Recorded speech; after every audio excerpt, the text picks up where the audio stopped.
अगर आपके पास ongoing home loan है और आप अपने नेट टैक्स आउटगो को कम करने के लिए सोच रहे हैं, तो आपको हाउस प्रॉपर्टी से लॉस क्लेम करने का फ़ायदा उठाना चाहिए। ऐसा करके आप इस लॉस को अपनी दूसरी इनकम्स के खिलाफ ऑफसेट कर सकते हैं, जिससे आपकी ओवरऑल टैक्सेबल इनकम कम होगी और आपका टोटल टैक्स बर्डन भी घटेगा। लेकिन इस प्रक्रिया के लिए कुछ स्पेसिफिक कंडीशंस को पूरा करना ज़रूरी है। यदि आप अपने हाउस प्रॉपर्टी के लॉस को कैरी फॉरवर्ड या दूसरी इनकम के खिलाफ ऑफसेट करना चाहते हैं, आइए इन कंडीशंस के बारे में और जानकारी लेते हैं। हाउस प्रॉपर्टी लॉस को दूसरी इनकम के साथ सेट ऑफ कब कर सकते हैं?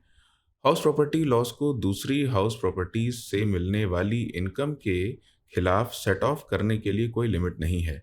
लेकिन जब आप हाउस प्रॉपर्टी लॉस को दूसरी इनकम के खिलाफ सेट ऑफ करते हैं, तो एक लिमिट होती है, जो कि 2 लाख रुपए है। इसके अलावा यदि हाउस प्रॉपर्टी का लॉस एक वर्ष में 2 लाख से अधिक हो जाता है, तो एक्सेस लॉस को 8 साल तक कैरी फॉरवर्ड किया जा सकता है, अगर आप अपना इनकम टैक्स रिटर्न पुराने टैक्स रेजिम के तहत फाइल करते हैं तो।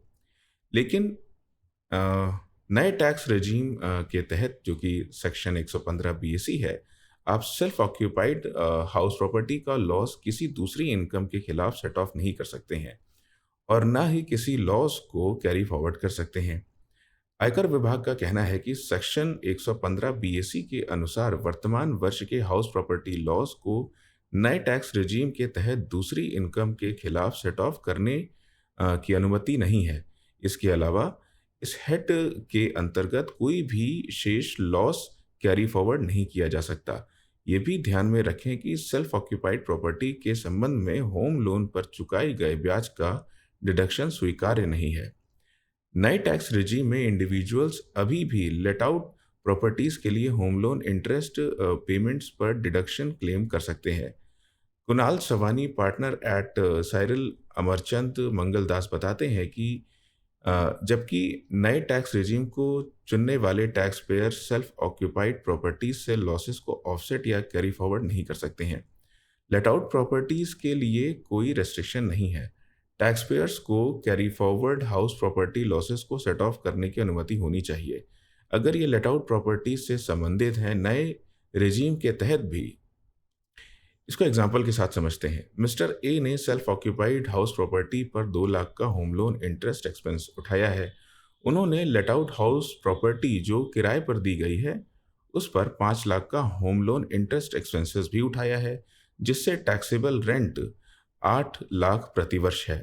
पुराने टैक्स रिजीम के तहत मिस्टर ए को केवल नेट रेंटल इनकम पर टैक्स देना होता, जो कि 1 लाख है, यानी हाउस प्रॉपर्टी से कुल इनकम 8 लाख के खिलाफ। इंटरेस्ट के लिए टोटल डिडक्शन पूरी 7 लाख होती, 2 lakh self occupied plus 5 lakh let out. नए टैक्स रिजीम में 2 लाख का इंटरेस्ट सेल्फ ऑक्यूपाइड नज़रअंदाज कर दिया जाएगा, चाहे लेट आउट प्रॉपर्टी से टैक्सेबल रेंट की राशि कितनी भी हो। Mister A let out house property पर 5 लाख की डिडक्शन लेना जारी रखेंगे और शेष रेंट पर 3 लाख का टैक्स देंगे, 8 लाख में से 5 लाख घटाकर। अगर लेट आउट प्रॉपर्टी से टैक्सेबल रेंट 3 लाख है, तो मिस्टर ए केवल 3 लाख की इंटरेस्ट डिडक्शन क्लेम करेंगे और लेट आउट हाउस प्रॉपर्टी पर 2 लाख का बैलेंस इंटरेस्ट एक्सपेंस लैप्स हो जाएगा और इसे कैरी फॉरवर्ड नहीं किया जा सकेगा। Ankit Jain, partner Ved Jain and associate, का कहना है कि यदि आपके पास सेल्फ ऑक्यूपाइड हाउस प्रॉपर्टी से संबंधित कोई कैरीड फॉरवर्ड लॉसेस हैं, तो नए टैक्स रिजीम को चुकाने पर आप सभी खो देंगे। इसलिए जैन सलाह देते हैं कि दोनों रिजीम्स के तहत टैक्स अमाउंट की गणना करने से पहले निर्णय लें। जैन बताते हैं, अगर कोई टैक्स पेयर पुराने रेजीम से नए रेजीम में जाता है, तो उसके पास इनकम फ्रॉम हाउस प्रॉपर्टी के तहत पुराने रेजीम से ब्रॉट फॉरवर्ड लॉसेस हैं, तो सेट ऑफ की पात्रता लॉस की प्रकृति पर निर्भर करेगी। अगर लॉसेस होम लोन इंटरेस्ट से संबंधित हैं जो सेल्फ ऑक्यूपाइड प्रॉपर्टी पर चुकाए गए हैं, तो ये लॉसेस तुरंत लैप्स हो जाएंगे और कोई डिडक्शन अनुमति नहीं होगी, ना ही इन्हें कैरी फॉरवर्ड किया जा सकेगा। अगर लॉसेस किराए की प्रॉपर्टी से संबंधित हैं, तो इन्हें पिछले वर्ष के ब्रॉड फॉरवर्ड लॉसेस के साथ सेट ऑफ किया जा सकता है। हालांकि ब्रॉड फॉरवर्ड लॉसेस को केवल हाउस प्रॉपर्टी के इनकम के खिलाफ सेट ऑफ किया जा सकता है, ना कि किसी दूसरी हेड के खिलाफ। कोई भी शेष लॉस सेट ऑफ होने के बाद लैप्स हो जाएगा और इसे कैरी फॉरवर्ड नहीं किया जा सकेगा।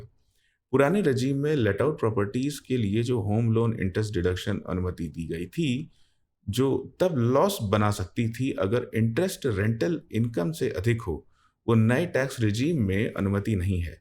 इसके अलावा किसी भी हाउस प्रॉपर्टी का लॉस जो पिछले वर्षों से कैरी फॉरवर्ड किया गया है पुराने रेजीम के तहत, उसे नए रेजीम में कैरी फॉरवर्ड या फ्यूचर में आने वाले टाइम में सेट ऑफ नहीं किया जा सकेगा।